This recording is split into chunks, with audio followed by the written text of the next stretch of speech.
A gente está numa... Obrigado, viu, gente?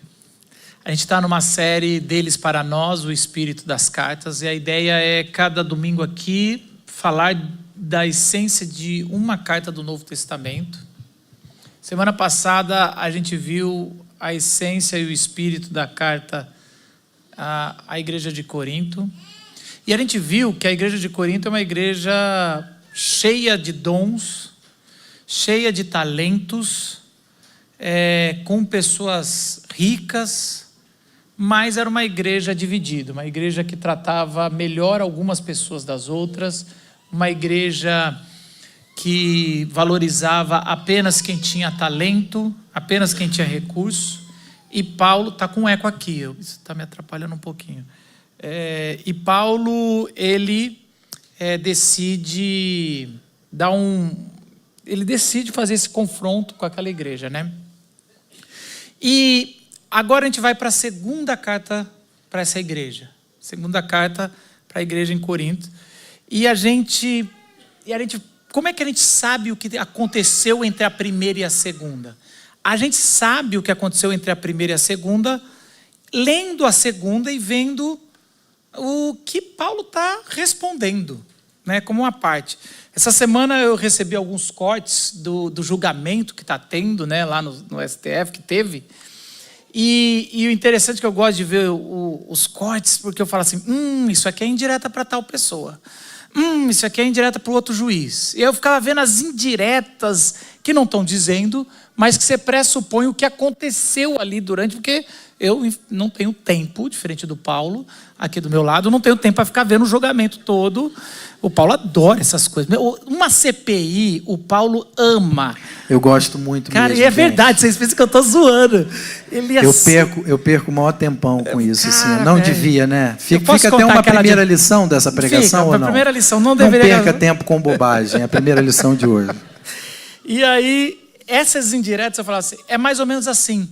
Você vê assim, você vai ler na segunda carta dos Coríntios e vai vendo assim, eu estou entendendo, Paulo está dizendo isso. Paulo vai dizer assim, que eu posso não ter tanto dinheiro. Por que Paulo está dizendo eu posso não ter dinheiro? Porque ele foi acusado de não ter dinheiro.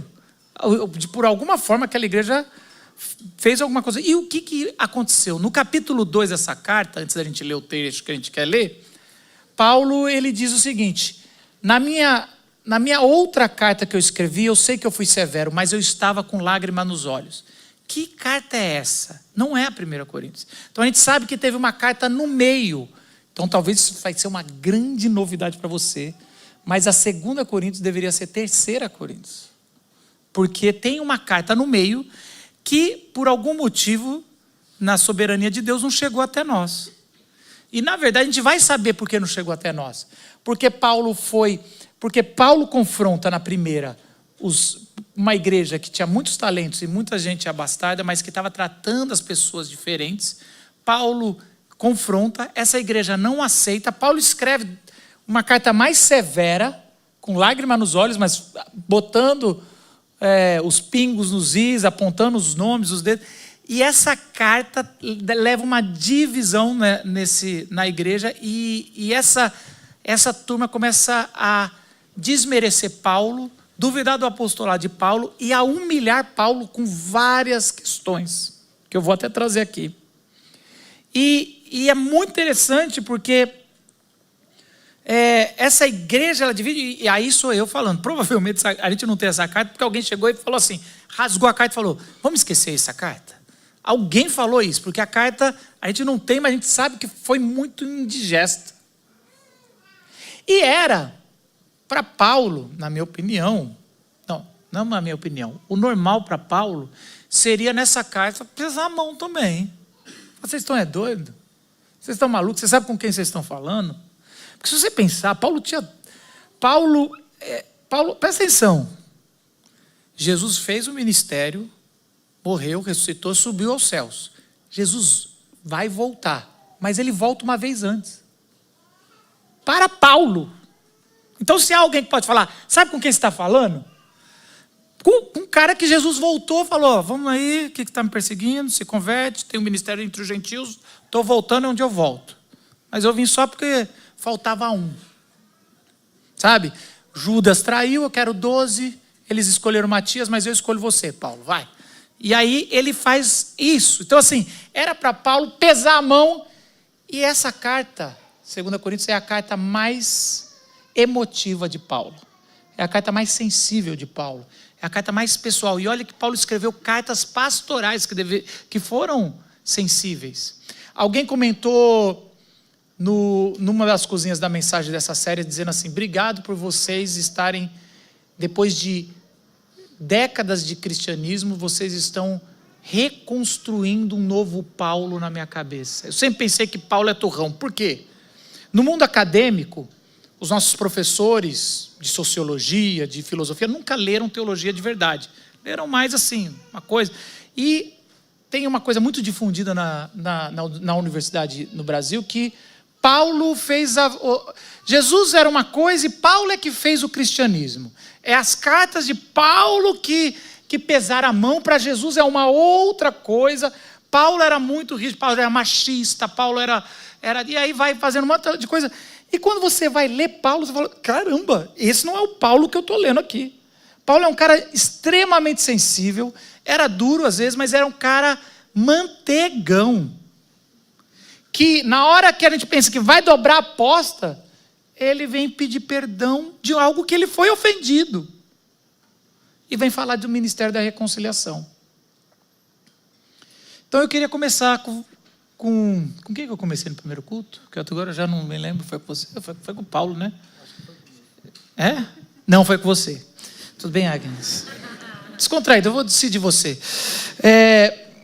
Eu queria... Você tem dificuldade mais para... Está errado. Tá aqui. Pera. Você é do tipo de pessoa que tem mais dificuldade de pedir perdão ou de perdoar? Porque são duas coisas diferentes. Bom, eu acho que eu, Agnes, tenho mais dificuldade de pedir perdão, né? Acho que quando eu estou perdoando ainda me coloca naquele lugar de benevolência, sabe? Agora, quando eu tenho que pedir perdão, eu tenho que lidar com algo ruim que eu fiz, né? E eu cresci para ser boa menina, né? E aí, quando a gente tem que lidar com algo ruim que a gente faz, fica martelando na cabeça. Mas eu queria falar de outra pessoa. Típico de quem tem dificuldade de pedir perdão, mas tudo bem. Queria falar de uma mini pessoa, na verdade, né? Sou mãe de uma criança de 3 anos. E, assim, 2 anos é aquela efervescência, né? Das emoções, não sei o quê. Mas eles divertidamente vão ficando mais sofisticados, né? Dos 3 para o 4, né? E tal. Vocês pais de mais velhos vão poder me dizer melhor. E eu tenho uma sensação, às vezes, que aquela coisa fofa, né, franjinha, tal, não sei o quê, pode estar tentando me manipular um pouquinho, assim. E na maioria das vezes está dando certo. Jamais eles fazem isso. Pode acontecer. Porque ela descobriu que pedir desculpa resolve as coisas, né? E aí, pedir desculpa não virou mais um problema, virou uma solução. E aí ela pega toda a formação dela em artes cênicas, né? Que ela é performática. Amor, a gente vai usar artes cênicas para nossa filha. Isso aqui é ouro. Será que é de menina, né? Não sei. Ela pega toda assim a capacidade dela de interpretação e de performance. E aí ela vem e fala: desculpa, mamãe, eu não devia ter feito isso. Eu não vou fazer mais isso à tarde. À tarde eu não entendi. Por que que veio? Tudo bem. Eu acho que dura um dia essa desculpa. Até hoje à tarde. Dura tipo meio turno, né? Ela é super inteligente, à né? tarde, super esperta. Eu tô achando, né? Já deu para perceber. Boa sorte pra gente, né? E aí ela resolveu. E assim, tá tudo certo, né? Lembro que uma vez eu estava mais nervosa com algo que tinha acontecido. Ela é um anjinho, assim, só às vezes que acontece. Mas eu estava um pouco mais nervosa, e aí ela fez a cena dela. E aí ela veio, e aí eu continuei um pouquinho ainda nervosa, né? Porque não passa. Aí ela: mas eu já pedi desculpa. Eu falei: mas calma, deixa passar, não é assim. Então agora eu acho que para mim é pedir perdão. Para a Helena, pedir perdão tá assim, sem problema nenhum, mas tá até demais, sabe? A gente agora vai ter que ensinar ela o que é de fato pedir desculpa, quando né? Para ela entender um pouquinho do que é. Mas ela tem 0 problema com isso. Agnes, eu sou do seu time também. Eu acho que assim, perdoar você está num lugar mais de tipo, né? Peraí, deixa eu ver se eu vou perdoar ou não. Deixa eu ver. O que mais você tem para me dizer? Sabe? Me dá uma sensação de... Né, você está mais no alto e a pessoa que pede perdão, ela pede meio olhando para cima, assim. Eu tenho muita dificuldade de pedir perdão, porque aí é essa coisa de reconhecer que eu errei. Muitas vezes eu reconheço, mas não quero admitir, não quero dar o braço a torcer. Então, para mim, até hoje, né, porque eu já ouvi essa pregação no primeiro culto, até hoje, agora eu estou na dúvida. Entendeu, Marcos? Mas, para mim, é isso, assim. E posso falar uma coisa que me ensinaram, que não tem nada a ver com a pregação, mas só para... Você não aprendeu no primeiro culto, né? Mas tudo bem, vai lá. A diferença entre desculpa e perdão, isso serve, Agnes, para você lidar lá na sua casa, porque eu lido com os meus que também são formados em artes cênicas. Pedir desculpa é dizer a culpa não foi minha, né? Pedir perdão é dizer, ok, a culpa foi minha, me perdoa. E desculpa é tira essa culpa de mim, porque não foi culpa minha. Então, de repente, você dá esse toque lá nela, que é um toque, na verdade, para a gente. Mas é isso. Respondendo a sua pergunta, mano, pedir perdão eu acho muito mais difícil do que perdoar. Eu sou do time que pedir desculpa ou perdão é fácil demais, gente. É muito fácil, sabe? Eu tenho preguiça de não perdoar.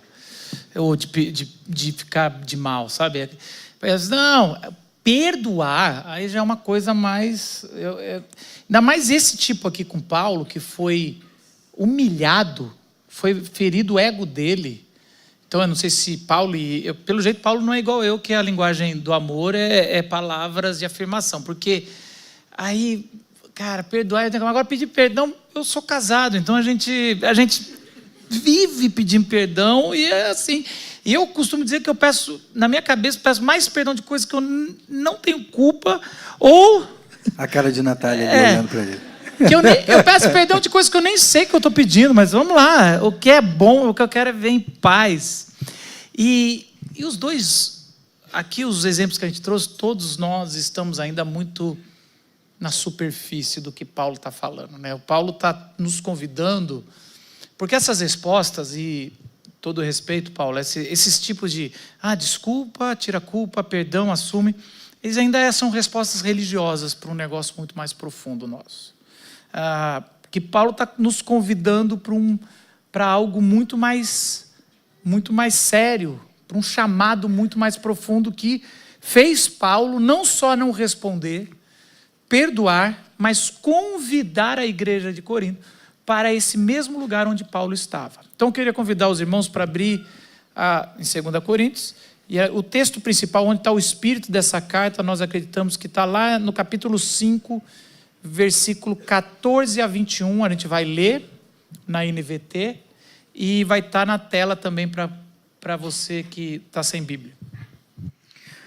2 Coríntios, capítulo 5, a partir do versículo 14, diz assim: de qualquer forma, o amor de Cristo nos impulsiona, porque cremos que Ele morreu por todos, também cremos que todos morreram.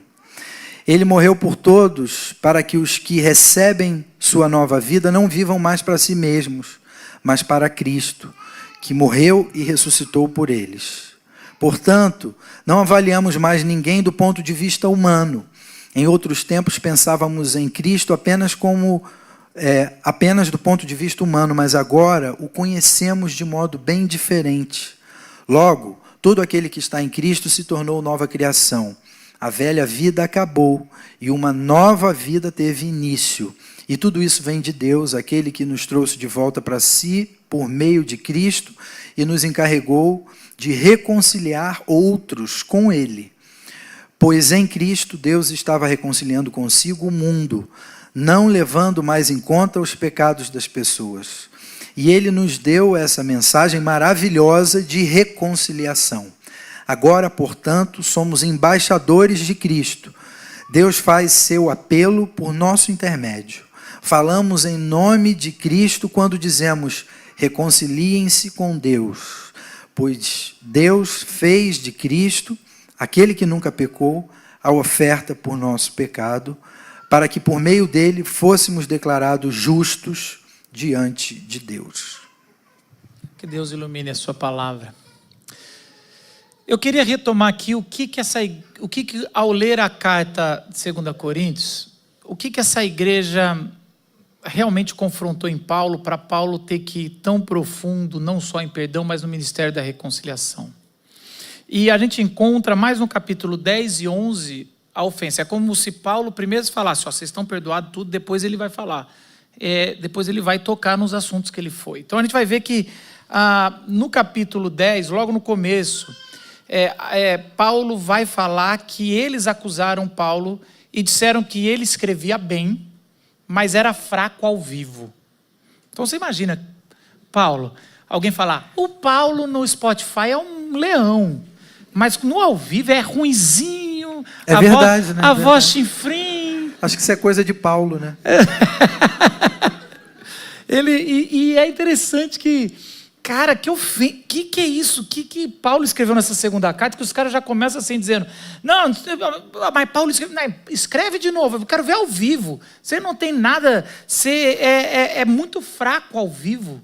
E eles vão dizer no versículo 10 do capítulo 10 que eles zombaram de Paulo pela aparência. E aqui a gente não tem o que eles zombaram de Paulo aqui direito, mas pelo capítulo 11, eles terem chamado Paulo de pobre. Pobre não dá, né, mano? Sem glória e sem espiritualidade. Gente, o pessoal ficou ofendido com essa carta aqui. Porque chamou, e por chamar de pobre, esse aparência talvez foi mulambento. Alguém que não tem, sabe, assim, é como se falasse assim: ah, você está vindo aqui, mas você nem um terno com uma gravata de um pastor presbiteriano decente você é. Você não tem uma... Cara, você quer falar sobre ser abençoado por Deus andando com esse carrinho? Você andando de metrô, andando de ônibus? É quase que é uma igreja que... E se lembre que na primeira carta Paulo confrontou que é uma igreja que trata melhor os ricos e não tão bem os pobres. Uma igreja que trata bem os talentosos, os eloquentes, mas não tão bem aqueles que não conseguiam. E aí, quando eles percebem que Paulo é esse cara que decidiu, porque Paulo tem uma hora que ele fala assim na carta: eu não pedi sustento para vocês e fiquei trabalhando com tendas, né? Porque eu já tinha gente que estava me ajudando. Ou seja, parece que Paulo chegou lá e falou: eu não vou pedir dinheiro para essa turma não, que eles não estão preparados para contribuir com o coração. E aí, provavelmente, Paulo, por ter que trabalhar e nunca depender disso, ele era um cara que fazia tenda, e vamos lembrar que fazer tenda era algo que dava dinheiro. E várias vezes ele não só... Era custoso o ministério de Paulo. Uma carta custava o preço de um carro.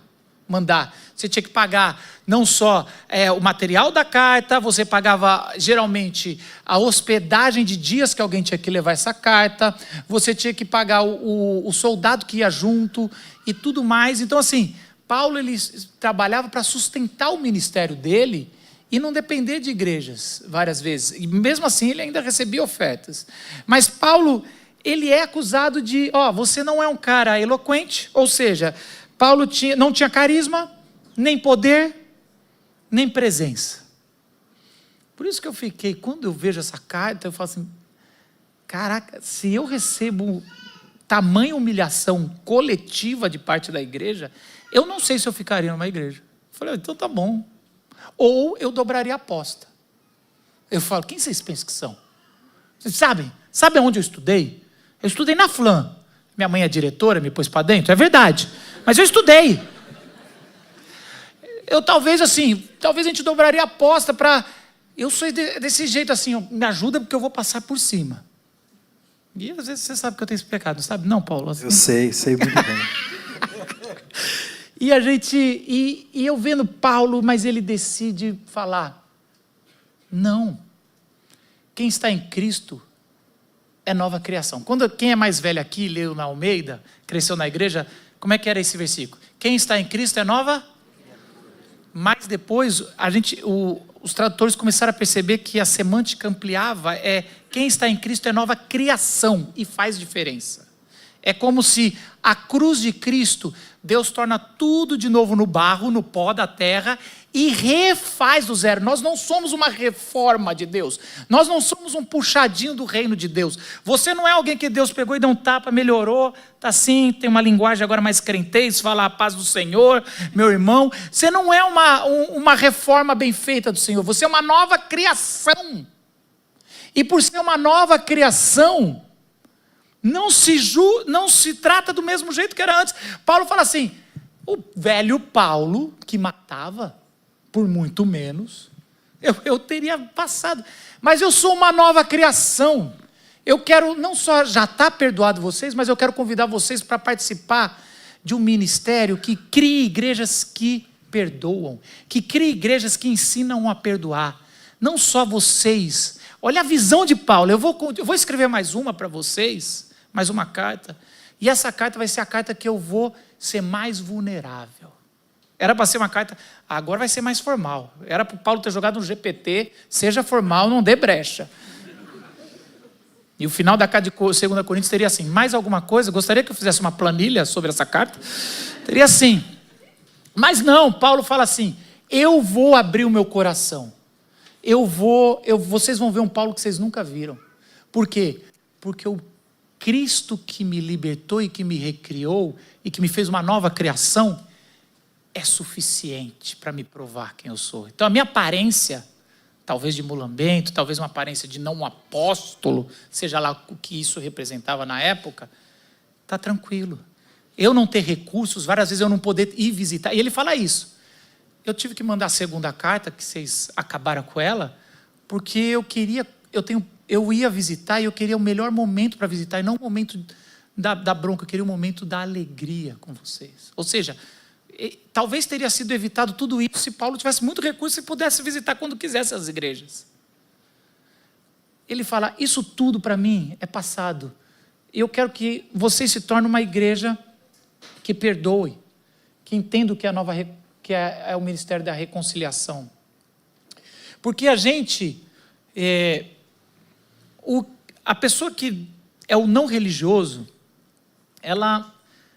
da nossa sociedade, o que a gente vê aí, a secularizada, ela é uma pessoa que a gente vê a nossa sociedade muito do pedir perdão é uma fraqueza. Então a gente prefere cancelar. A gente cancela e a gente se sente melhor. Então a nossa sociedade fala muito sobre o pecado coletivo, pecado estrutural, que tem um fundo de verdade, sim. Só que sempre é a estrutura do outro, nunca eu contribuí nessa estrutura. Parece que eu só sou a vítima de uma estrutura que eu vim, e não que eu faço parte dessa estrutura. O meu pecado faz parte disso aqui. Então eu cancelo a parte podre da estrutura, porque eu sou a parte boa da estrutura. Ou seja, não está lidando com perdão. Ou outra forma que se vê é, passei, já superei, nem liguei, já virei a página, passou uma noite, virei a página. E superar não é lidar com perdão, não é restaurar. Aliás, diria que está lá, só está camuflado. Esse negócio de superei, nem vi, nem me atingiu. Aqui, ó, beijinho no ombro. Sabe essa parte que você vai dizendo, isso aí não me atinge, que é uma mentira, que a gente sabe. A gente sabe que cada comentário, mesmo que a pessoa não te conhece, comentários nas redes sociais já machucam. Imagina quem te conhece, se não machuca ou não. Então, esse jeito secularizado de jogar para o outro, jogar para um outro lado, e nunca você faz parte desse processo de perdão, de pedir perdão e de reconstruir numa sociedade da reconciliação, ela é falida. O mundo vive cada vez mais sozinho, é uma geração solitária, é uma geração que tem medo de tentar, é uma geração que não vai casar, ou cada vez mais a gente cria pequenos... Antes a gente casava, agora a gente fica, depois vamos morar junto, vamos ver se vai dar certo, porque daí com 50 anos você vai ver se deu certo, daí já não deu. Porque você vai assim, é tudo muito medo, é legítimo o medo, a gente não quer se machucar. Mas já não deu certo essa sociedade. Agora, e o religioso? O religioso é pior, porque Paulo está lidando com o religioso aqui. Então a gente já falou do outro lado, tá? Para quem não fala, Marcos falou do mundo. Mas deixa eu falar do outro lado aqui, a gente nunca é um só, a gente sempre é os dois. O religioso, ele fala sobre perdão, mas exige do outro que o outro mude primeiro. Primeiro você pede desculpa, reconhece, nomeia os seus pecados para que você fez contra mim. Chega, calmo, e aí eu vou ver, aí eu perdoo. Aí vamos negociar. E assim, me dá meu tempo. Não é assim, não. O religioso, ele perdoa, mais para aliviar a culpa de cumprir um mandamento, do que por amor e desejo da reconciliação. Porque assim, na final de contas, tá lá, a gente precisa perdoar. É bíblico. Então a gente perdoa para tirar isso da frente. Porque a gente quer ir para o céu, né? A gente quer ir para o céu, tá bom, perdoei. Jesus mandou, tá perdoado. E a gente tem esse negócio de perdoado assim, mas some da minha frente. Tá perdoado, liberei perdão, como se fosse assim sei lá, o que é? É um poder do Street Fighter, liberei perdão, vai, e aí acompanha você, vai. E isso me incomoda muito, que assim, nós religiosos perdoamos, mas não queremos conviver.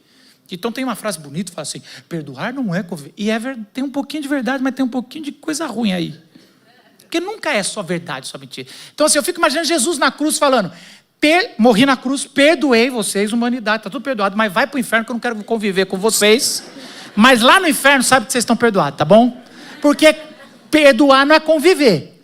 E eu não vou voltar para a casa do meu pai lá no céu com vocês. Imagina se fosse assim.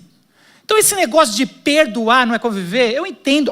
Não estou dizendo que a gente não vai perdoar com alguém que tem uma fraqueza e não vai tomar cuidado. Tem que ser prudente, não pode ser tolo, tá? Estou deixando claro, mas assim, esse negócio de romper, perdoei, mas nunca mais, cara, isso aqui não tem nem 100 anos, é um negócio tão egocêntrico que assim, libera perdão para você viver bem. Olha os nossos argumentos religiosos, você tem que perdoar para tirar de você e deixar no outro. Que é isso? Que cultura é essa do vou pro palco, você vai me aplaudir um dia? Que cultura é essa da vingança? Que cultura é essa assim? Cara, quem não perdoa fica com o mal, que quando você perdoa, você joga no outro a brasa. E aí você sai que se danou. E aí você vai lá um dia... Cara, tudo isso tem verdade, mas tudo isso ainda é muito raso. É religião. E Paulo não está querendo levar a gente... O Espírito de Deus não está querendo te levar nesse lado aqui do religioso. Do apenas que quer ali, a gente tem o discurso do Deus gracioso, mas cobra a perfeição de todos ao nosso redor. No fundo, como a gente está vendo nessa série, tanto o não religioso como o religioso são dois lados da mesma moeda caída. Nós damos nomes diferentes para os nossos pecados, para a nossa dificuldade de perdoar, para a nossa dificuldade de pedir perdão. E o que eu falei, quando eu falo que eu tenho facilidade de pedir perdão, não é o perdão verdadeiro. E quando o Paulo fala, vou falar, eu estou com isso há pouco tempo. Quando o Paulo fala que ele tem mais dificuldade, que ele tem mais facilidade em perdoar, também não é o perdão verdadeiro. Porque a gente está falando de coisas assim, isso eu faço porque eu consegui manipular no meu ajuste mental. Mas a gente vai e vamos... No que pega, trava. Paulo, ele fala assim, eu convido vocês para fazerem parte, porque Cristo, na cruz, derramou amor e ele reconciliou toda a criação consigo. Ou seja, o ato da cruz é um ato de criação. Tem um teólogo que eu gosto bastante que ele falava assim, que na Bíblia, antes de Deus falar haja luz, ele disse haja cruz. Que a cruz fez ser possível a criação e a restauração de todas as coisas. Então, Paulo e o Espírito Santo da carta nos convida para um ministério da reconciliação. Não convida a gente para perdoar. O perdão é a porta de entrada, é o básico. Eu poderia acabar na mensagem assim, perdoa as pessoas, perdoa perdoa quem você está, libere perdão. Isso sim, é óbvio que tem que fazer, mas isso é o começo. Paulo vai falar, não, eu não quero convidar vocês da igreja a simplesmente perdoar e a gente fazer. Eu quero que vocês entendam o que me motivou e o que me faz viver, que é o ministério da reconciliação. Ou seja, não é só perdoar, é caminhar com o outro, mesmo lembrando do erro. Presta atenção nisso. Não é só, te perdoei, que é bom pra caramba. Tem gente que aqui está precisando ainda no primeiro nível. Mas assim, perdoei, e daqui a 1 mês, daqui a 3 meses, quando vier um erro parecido, você não traz na mesa. E não é que você traz na mesa falando, você não traz na mesa no olhar dizendo. Tipo assim, né, Marcos?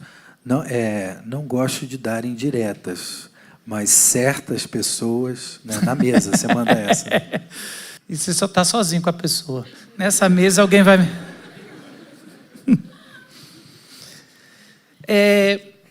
Não é só dizer que perdoa os da casa. Não, lá em casa a gente sempre se perdoa. É criar um ambiente na sua casa onde todos se sintam à vontade em confessar as fraquezas. É criar um lar onde seu filho, sua filha pode falar, eu estou com tentações e eu acho que eu estou pecando nisso, pai. Será que você... Ou o marido com a mulher, eu estou com fraqueza nessa área. Não estou conseguindo. É criar esse ambiente nos PGs, nos pequenos grupos que a gente tem. Não é, nosso PG é bacana, a gente fala de tudo. Não, fala de tudo ou cria um ambiente onde a pessoa possa realmente falar uma tentação que está passando e ele vai ser acolhido e não vai ter um versículo logo depois dizendo, mas isso aí você não pode, tal. Porque se você, na hora que você abre, você toma uma dessa, um crentez, você fala assim, na próxima eu não vou. Nós não somos um ministério da correção, não é um ministério sabe, é um ministério da reconciliação. É assim, eu vou fazer um ministério e uma igreja aonde quem chegar vai se sentir que pode se derramar e o Espírito Santo vai do barro refazer essa pessoa. Todos nós estamos num processo de reforma, de construção, de criação, de melhora. É uma caminhada. E no que eu estou avançado e você não está, você chegou agora, tem uma área que você está avançado e o pastor não está. E isso não é discurso, gente. Isso é... Eu sei que muitos veem a gente falando aqui, os pastores, nossa, na vila os pastores contam fraqueza, vocês acham que é retórica. Eu tenho dó de vocês achar que é retórica. Não é. A gente está nesse processo. A gente está nos processos que as nossas reuniões, às vezes, de liderança, não podem ser gravadas. Porque vamos começar de novo. E eu faço isso porque se ou essa igreja é um ambiente que é de reconciliação, ou a gente vai fingir que é um negócio legal. A gente está falando de perdão, tem que perdoar. Mas não. É um ministério de reconciliação. Você entende que o ministério de reconciliação vai ter gente aqui na igreja falando umas coisas que você fala assim, eu não sei se eu concordo com isso, ok. Mas essa pessoa fez isso. Será que os pastores sabem? Como assim, será que os pastores sabem? Não é um negócio de vigiar, é um negócio de pastoreio mútuo. Estamos caminhando. Paulo, qual é a sua dificuldade de sair do discurso religioso do só perdoar? Não, perdoe e passa para a próxima. Para ir para viver no ministério da reconciliação. Qual é a dificuldade que você tem? Eu acho muito difícil falar sobre isso, mas hoje para mim aqui fica essa compreensão de que de Deus me trazer a consciência que cada situação em que eu sou convidado a perdoar alguém não é sobre mim apenas, eu perdoando alguém, mas é um reino sendo sinalizado através da minha escolha, das minhas atitudes, da maneira como eu lido com alguém que me ofendeu. Então isso faz diferença, saber assim, eu não estou solto, eu faço parte de uma igreja, de um reino, de um grupo que foi convidado por Jesus à prática do perdão. Então, isso para mim muda, assim, saber que cada perdão que eu dou tem a ver com isso. É um ministério em ação, né? Ou cada perdão que eu recebo também tem a ver com isso. É um reino sendo sinalizado no mundo. Talvez fique muito mais pesado para mim se eu achasse que eu estou aqui por mim mesmo e quem errar comigo eu vou ter que me virar para perdoar, para não ficar preso, né, como a gente já falou. Não, é mais do que isso. Quando eu estou diante de uma situação em que perdão é demandado, eu estou diante de uma situação em que Deus está me convidando. Paulo, vamos sinalizar o reino da reconciliação, o ministério da reconciliação. Você está tendo essa chance, essa oportunidade agora, na sua vida, no seu casamento, na sua relação com seu filho, você está sinalizando o ministério da reconciliação. Isso muda para mim, saber disso, lembrar disso. Agnes, quando é que a ficha caiu que é muito mais do que um perdão e é um ministério de reconciliação? Quando eu li a pergunta, né, na semana, eu me lembrei de uma situação específica com o meu pai. Meu pai faleceu pouco mais de um ano, depois de 2 anos na luta contra um câncer agressivo, que foi rápido e que rapidamente tirou ele de um cenário para o outro. E meu pai, ele foi era pregador pentecostal itinerante. Ele ia com a pregação, eu ia com o playback da Fernanda Brum. Mas um homem muito fechado, assim. E a sua época, né, com muita dificuldade de expor o que sentia. Então, por exemplo, eu não lembro de muitas ocasiões de ver meu pai chorando, assim. As raras ocasiões é porque ele acordava de madrugada para orar e eu ouvia de longe, mas vê-lo era muito difícil. Até para falar te amo, era aquele abraço meio duro, sabe? Com muita dificuldade de expressar o que sentia. E, ao mesmo tempo, muito ocupado com as necessidades do lar, assim, então, com a falta de recursos, né? E com todo esse cenário econômico, principalmente. E aí passou a vida, né? A gente, quando entra na maturidade, a gente lida com essa dubiedade, né? Eu sinto uma dor por uma falta que não tive, mas, ao mesmo tempo, eu entendo que foi me dado aquilo que ele conseguiu fazer, né? Aquilo que ele podia dentro das ferramentas que ele tinha. É óbvio que há situações onde há mais violência, onde isso fica muito mais sensível, mas não era o caso do meu pai, né?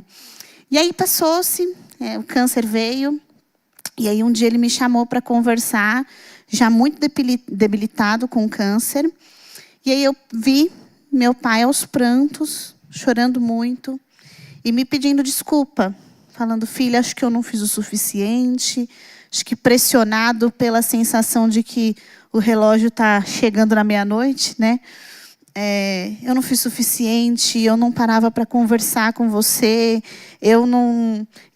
esse meu jeito de ser atrapalhou a te dar carinho, eu meio que deixei para sua mãe fazer isso, e eu não fiz o suficiente, agora eu sei que não dá mais tempo, mas eu queria que tivesse mais tempo, me desculpa. E aquilo me pegou de surpresa, assim, né? Mas diante de... Eu acho que perdão talvez tenha a ver com isso, assim. Diante da fragilidade do outro, a minha dor e fragilidade também se assemelham, né? Não tem como a gente permanecer. E aí não faria sentido uma postura de agora, porque está doente. Não faz sentido manter uma postura egóica diante disso, assim. Acho que o perdão é meio que uma corda que você segura e que te pressiona e que às vezes você precisa soltar essa corda também para deixar ela aí, né? E ali eu falei, não, pai, tá tudo bem, eu sei que você fez o possível, vai dar tudo certo, a gente vai passar por isso. E ali eu tive mais 6 meses com meu pai. E foram 6 meses completamente diferentes do que a gente viveu. Foram 6 meses que ele me mandava mensagem falando que me amava todo dia. Ele tinha dificuldade de falar isso a vida toda. Foram 6 meses de parceria, amizade. Foram 6 meses que, às vezes, eu ia trabalhar de lá para ajudar minha mãe com... porque ela tinha alguma outra coisa para fazer. E ele desligava tudo para ficar me ouvindo nas reuniões, nas chamadas, e para perguntar o que eu estava fazendo, para elogiar o jeito que eu conduzi com uma liderança, um papo, interessado em saber, pedindo para eu levar a Helena, para, na medida do possível, ele interagir com ela. E foi uma despedida muito bonita, né? Muita paz, assim, e muito sem nós nenhum que ficou dessa história, assim. Eu vejo que reconciliação tem a ver com isso, assim, tem a ver com a gente pegar a nossa dor e a nossa vulnerabilidade, porque ora a gente vai estar no lugar da vítima e ora a gente vai estar no lugar do ofensor, né? A gente não está imune a isso. Mas a gente pega a nossa vulnerabilidade, encontra com a vulnerabilidade e a dor do outro, e não tem como não sobrar graça e amor para dar conta desse relacionamento, né? Eu fico imaginando, talvez, Jesus, que já sabia que veio por causa da cruz, em cada conversa que ele teve com os seus discípulos, porque me parece assim, quando a gente entende a brevidade da vida, não tem outro lugar para a gente ir a não ser viver o ministério da reconciliação. Então é como se Jesus, em cada papo que ele teve com seus discípulos, ele falava: vocês estão conversando aqui sobre descer fogo sobre os samaritanos, sobre se apedreja ou não uma mulher adulta. Se vocês soubessem o que vai acontecer, a cruz que está vindo, eu quero viver outra coisa. Eu quero dizer todo dia que eu amo vocês, que eu não chamo vocês mais de servos, mas chamo de amigos. O meu ministério não é para pedir perdão, eu não estou aqui para falar de perdão, eu estou fazendo sobre restauração. Vocês não são... Pedro, você não está sendo chamado para afirmar o meu nome no momento de perigo. Você está sendo chamado para propagar o maior amor, que é o amor restaurador de Deus. Então Jesus nunca tratou a gente pelos erros, nunca tratou os seus discípulos. E talvez foi isso que Paulo entendeu. Quando Jesus volta para falar para Paulo, você veja só, Jesus morreu, ressuscitou, subiu aos céus, ele volta para falar com Paulo, para fazer, depois ele fala: vou voltar agora para viver isso. Parece que Paulo entendeu, minha vida vai ser mais, depois que eu encontrei esse Jesus, minha vida vale muito, mas vai ser mais curta, e foi mesmo.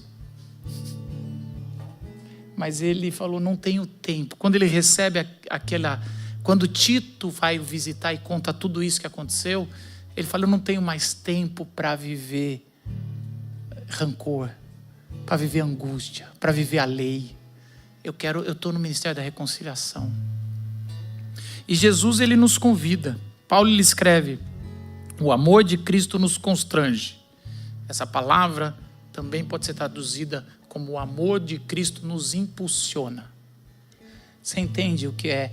Que o amor de Cristo, ele constrange, mas ele é um constrangimento que faz a gente levantar. É um constrangimento que faz assim: opa! Ele te impulsiona, ele não quer que você fique onde você está. Ele quer que você mude a história da sua vida, da sua casa, do seu trabalho, do seu bairro. Não se contenha em dizer: te perdoo, tá bom, tá tranquilo. Não, é uma nova criação que está se espalhando, e ele nos convida para fazer parte desse reino. Não amamos porque temos razão, amamos porque recebemos uma nova identidade. Quem está em Cristo é nova criação. A reconciliação começa quando você para de olhar para o outro com os olhos do passado e começa a olhar o outro com os olhos da cruz. Porque o passado, a cruz perdoou. O futuro é o Cristo e o Espírito que está nos conduzindo. Que a gente possa viver verdadeiramente esse ambiente, aonde os que são mais fracos, aonde os que estão sendo tentados, aonde os que pecaram, os adúlteros, os mentirosos, os ladrões, sejam acolhidos. Porque são a imagem e semelhança de Deus, e porque a potência da cruz e da ressurreição que nos resgatou e resgatou Paulo, pode resgatar qualquer um, inclusive você, inclusive eu, inclusive nós. Que essa verdade seja a nossa verdade, de vivermos muito mais do que a lei, vivemos a graça, de dizer, não só te perdoo, mas a gente vai trabalhar junto, para outros experimentarem, através da nossa dor, do que aconteceu, experimentarem o que é um verdadeiro perdão e o que é restauração. Que isso seja para todos nós. Porque essa igreja, porque Paulo fez essa carta, essa igreja viveu de verdade, essa igreja teve filhos, filhas, e tiveram outras igrejas até chegar a uma igreja chamada Comunidade da Vila. Nós somos frutos de pessoas que perdoaram e foram perdoadas e decidiram continuar sendo igreja. E muitos aqui falaram, chega. Quantos de nós temos histórias que fomos machucados? E talvez a gente nem perdoe. Talvez você precisa... você saiu de uma igreja que machucou você, um pastor, uma liderança, e está assim, dando uma segunda chance, né? Uma terceira. Mas o que Jesus está dizendo é não só supere, vamos viver um reino que vive uma igreja da reconciliação. Entre tantos temas que nos dividem, nós vivemos focados em quem nos reconcilia. Baixe sua cabeça. Senhor Jesus, quero orar pelos meus irmãos e irmãs, Senhor, que estão chegando